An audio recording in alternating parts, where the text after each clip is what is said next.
Welcome to Educlick your online study partner. Good morning दोस्तों, आपका बहुत बहुत स्वागत है आपके अपने यूट्यूब चैनल एजुक्लिक में।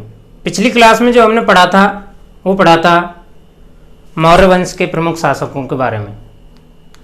आज हम उसका थोड़ा सा रिवीजन कर लेते हैं।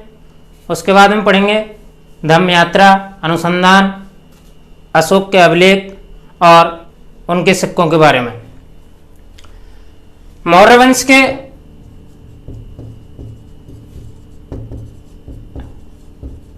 प्रमुख राजा या शासक।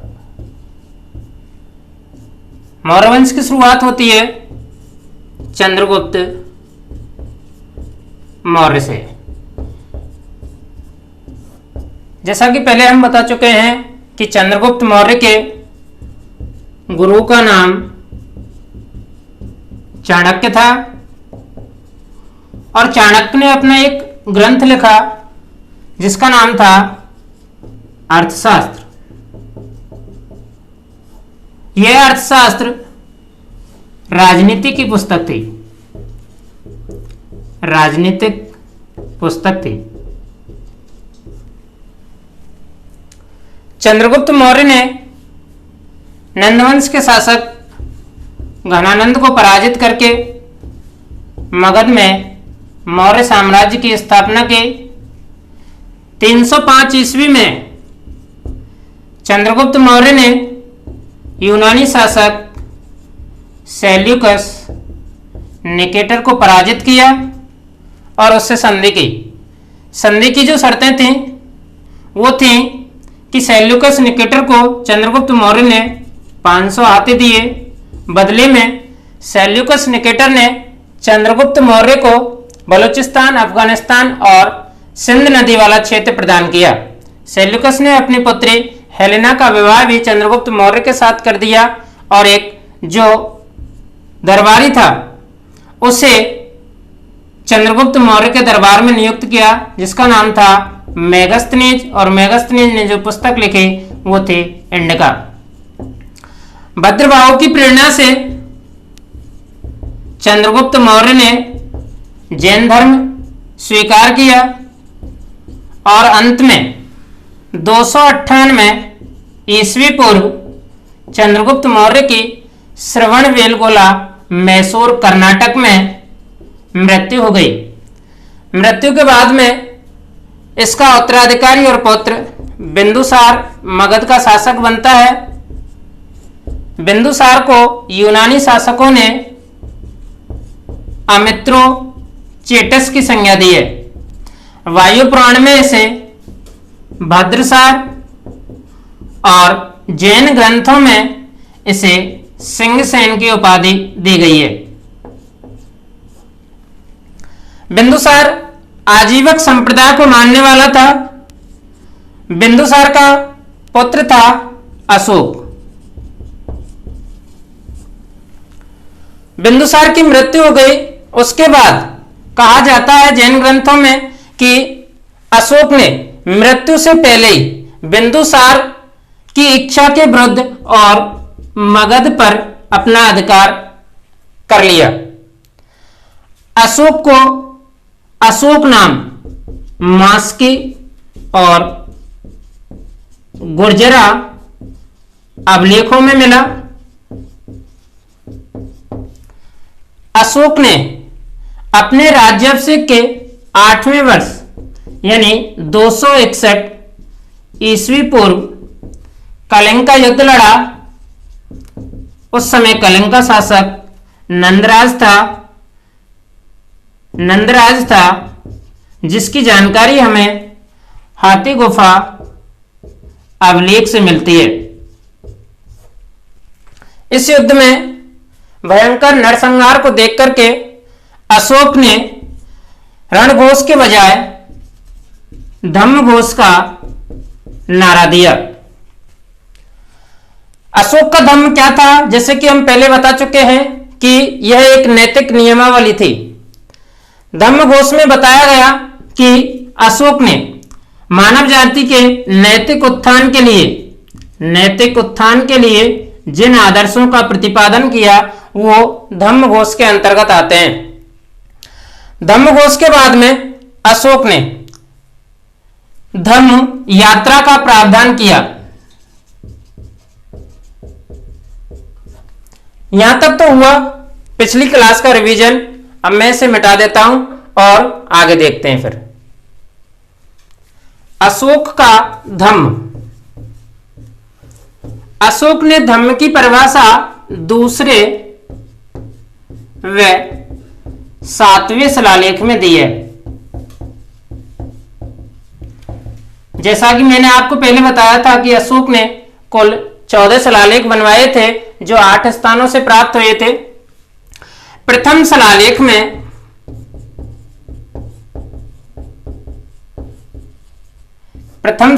में अशोक ने जीव हत्या पर रोक लगाई।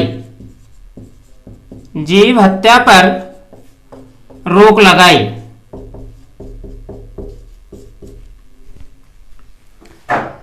तीसरे शिलालेख में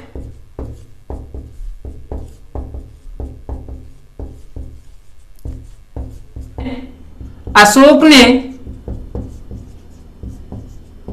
अल्पव्यय का मतलब है कम खर्च करना व अल्प संग्रह, यानी कि ज्यादा वस्तुओं का इकट्ठा ना करना, यह बात बताई थी। अशोक ने एक शिलालेख खुदवाया जिसका नाम है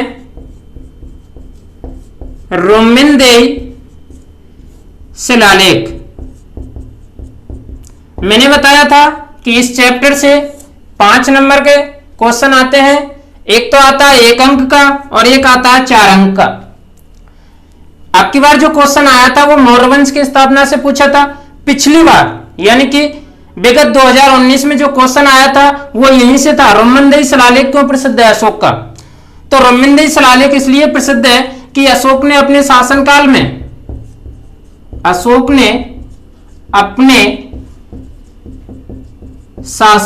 में भूमि कर घटाकर 1/6 से 1/8 कर दी। महत्वपूर्ण प्रश्न है। रोमिंदेई शिलालेख क्यों प्रसिद्ध है? क्योंकि इसमें भूमि कर को 1/6 से घटा करके और 1/8 कर दिया था। अब बात आती है धम्म यात्रा। अशोक के शासनकाल में धम्म यात्रा का क्या प्रावधान था?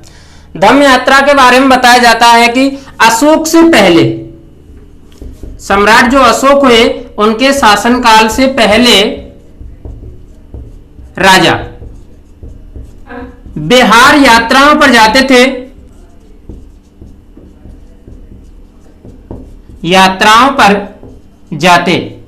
और इन बिहार यात्राओं में जाते समय राजा पशुओं का शिकार करते थे। लेकिन अशोक ने इस व्यवस्था को पूर्ण रूप से बंद कर दिया और उसके स्थान पर वृद्धों व ब्राह्मणों को स्वर्ण यानी कि सोना दान करने की प्रथा चलाई। पशुओं का शिकार बंद कर दिया, वृद्ध व ब्राह्मणों को स्वर्ण दान करना प्रारंभ कर दिया। अगली बात है धम्म महामात्र।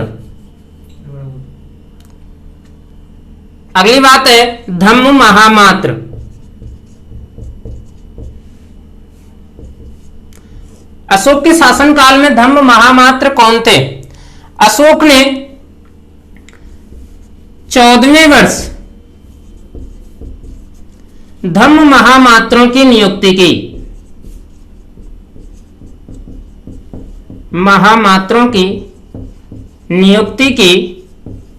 इनका कार्य क्या था कि अशोक के शासन में जनता की भलाई हेतु कार्य करना, लोगों को दान करना, कारावास में जो कैदी हैं उनकी सजा कम करना, उनके परिवार को आर्थिक सहायता देना, यह धम्म महामात्रों का काम था। अगली बात है अनुसंधान। अशोक के शासनकाल में अनुसंधान कौन थे? अशोक के शासनकाल में बताया जाता है कि प्रत्येक 5 वर्ष यानी कि प्रति 5वें वर्ष जो लोग धर्म का प्रचार प्रसार करने जाते थे, प्रचार प्रसार करने जाते थे, वो कहलाए अनुसंधान। यहां तक आपको समझ में आ गया होगा। एक बार दोबारा देखें कि धम्म के अंतर्गत क्या है कि अशोक ने बताया कि मनुष्य की नैतिक उन्नति करना ही इसका धम्म का मुख्य उद्देश्य था। दूसरे और 7वें शिलालेख में अशोक ने अपने धम्म के बारे में बताया है। प्रथम शिलालेख में अशोक ने जीव हत्या पर रोक लगाई यानी कि पशु वध को अवैध घोषित किया। तीसरे शिलालेख में अशोक ने कहा कि अल्प व्यय करो यानी कि कम खर्चा करो और कम ही वस्तुओं का संग्रह करना चाहिए। रोमिंदेही शिलालेख में अशोक से हमें जानकारी मिलती है कि इसने अपने शासनकाल में भूमि कर की दर 1/6 से घटाकर 1/8 कर दी। धम्म यात्रा का प्रावधान था अशोक के शासनकाल में, यानी कि अशोक से पहले जो राजा थे वो विहार यात्राओं पर जाते थे और रास्ते में पशुओं का शिकार करते थे, लेकिन अशोक ने अपने शासनकाल में पशु वध को अवैध घोषित किया। उसके स्थान पर वृद्धों और ब्राह्मणों को सोना दान करने की बात कही। धम्म महामात्र में बताया है कि अशोक के राज्याभिषेक के 14वें वर्ष धम्म महामात्रों की नियुक्ति की। इनका मुख्य कार्य था लोगों को दान देना, कारावास से कैदियों को मुक्त करना, कारावास से कैदियों को मुक्त करना और उनके परिवार को आर्थिक सहायता प्रदान करना। अनुसंधान के अंतर्गत अशोक ने बताया था कि प्रत्येक या प्रति 5वें वर्ष धर्म के प्रचार प्रसार के लिए जिन व्यक्तियों जैसे कि राजकों या कर्मचारियों की नियुक्ति करना अनुसंधान कहलाया। यानी कि धर्म का प्रचार प्रसार करने के लिए जो कर्मचारियों की नियुक्ति की गई थी वो व्यक्ति अनुसंधान कहलाए। यहां तक समझ में आ गया होगा। मैं इसको मिटा देता हूं। अब देखिए अशोक के अभिलेख।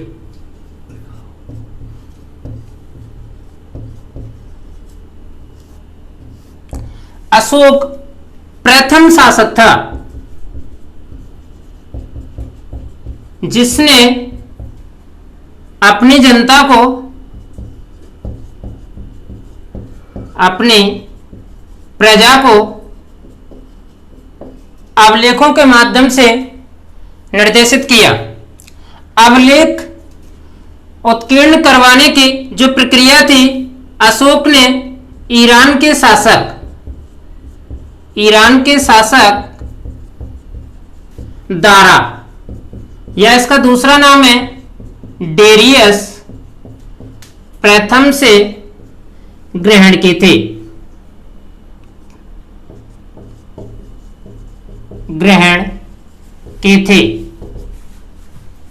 अशोक के अधिकांश अभिलेख या शिलालेख, अशोक के अधिकांश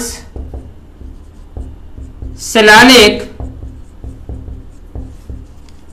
ब्राह्मी लिपि में हैं।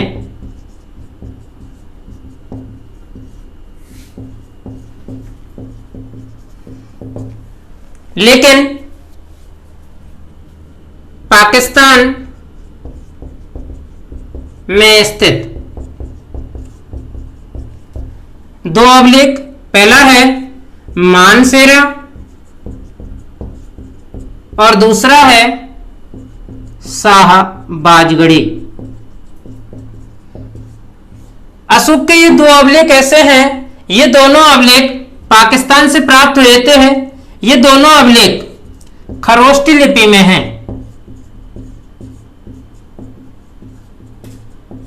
खरोष्टी लिपि में हैं।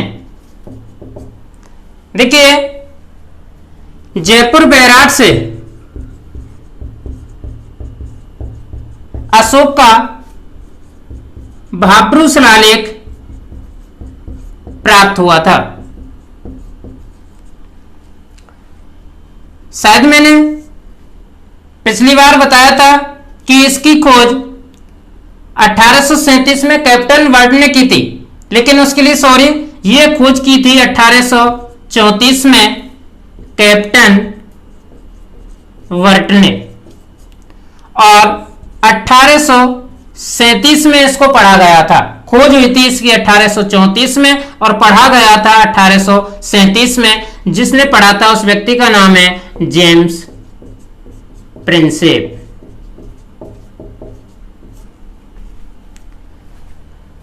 ताम्रपर्णी का राजा, ताम्रपर्णी प्राचीन नाम है श्रीलंका का।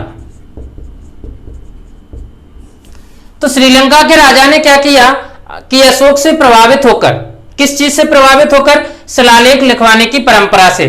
ताम्रपर्णी के राजा ने प्रभावित होकर, और उस राजा का नाम है तिस, इसने भी अशोक की जो उपाधि थी देवान प्रिय, इस उपाधि को स्वयं ने धारण कर लिया। ताम्रपर्णी यानी कि श्रीलंका के राजा तिस ने अशोक से प्रभावित होकर देवान प्रिय की उपाधि धारण की और 40 वर्ष शासन करने के बाद अशोक की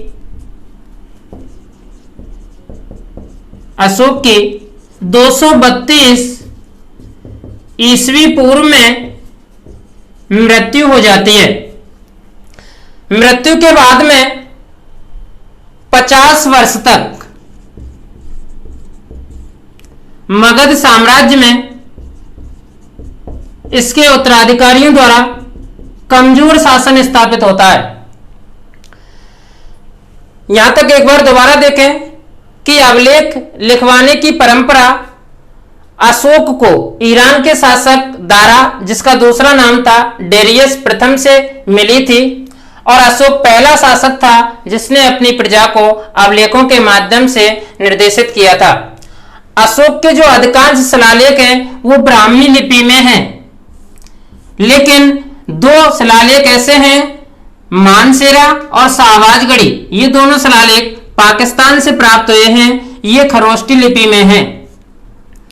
जयपुर में बैराट से बाबरू शिलालेख की खोज की गई, जिसकी खोज 1834 में कैप्टन वर्ड ने की थी, लेकिन इसको सबसे पहले पढ़ा था 1837 में जेम्स प्रिंसेप ने। श्रीलंका के राजा तिस ने अशोक से प्रभावित होकर के देवान प्रिय की उपाधि धारण की और 40 वर्ष शासन करने के बाद अशोक की 232 ईस्वी में मृत्यु हो जाती है, और अशोक की मृत्यु के बाद में 50 वर्ष तक मगध का साम्राज्य कमजोर शासकों के हाथ में होने के कारण धीरे धीरे इसका पतन होने लगता है। इसके बाद अब हम पढ़ेंगे मौर्य साम्राज्य का पतन और उसके उत्तराधिकारी। यहां तक मैं इसको मिटा देता हूं। अशोक के उत्तराधिकारी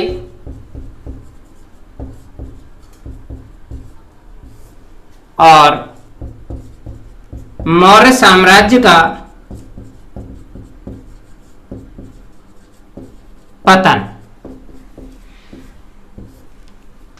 देखिए 232 ईसा पूर्व में अशोक की मृत्यु के बाद में इनका शासन इसके पुत्र कुणाल के हाथ में आ जाता है।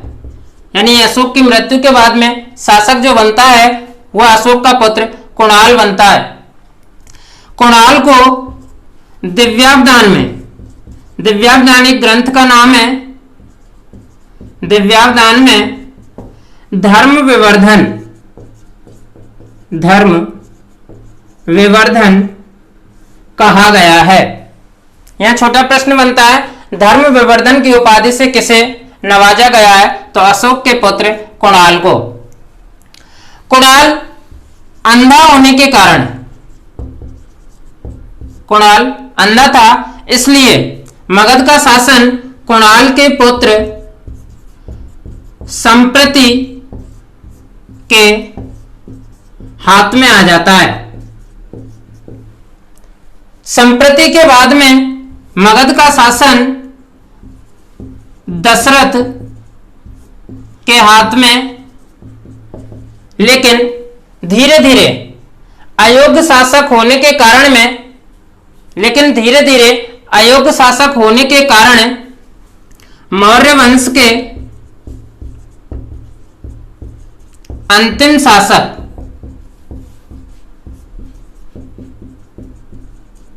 वृद्धरथ।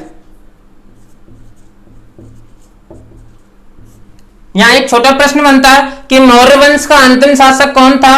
वृद्धरथ। जैसे कि नंद वंश का अंतिम शासक कौन था? घनानंद। तो मौर्य वंश का अंतिम शासक था वृद्धरथ, और इस वृद्धरथ का एक सेनापति, एक मंत्री था जिसका नाम था पुष्यमित्र शुंग। वृद्धरथ आलसी शासक होने के कारण पुष्यमित्र द्वारा मारा गया, यानी कि वह मौर्य वंश का वह शासक जिसकी हत्या उसके सेनापति द्वारा की गई। तो आंसर होगा वृद्धरथ। और किस सेनापति द्वारा की गई? पुष्यमित्र शुंग द्वारा। और वृद्धरथ की हत्या के बाद में पुष्यमित्र शुंग ने भारत में शुंग वंश की स्थापना की।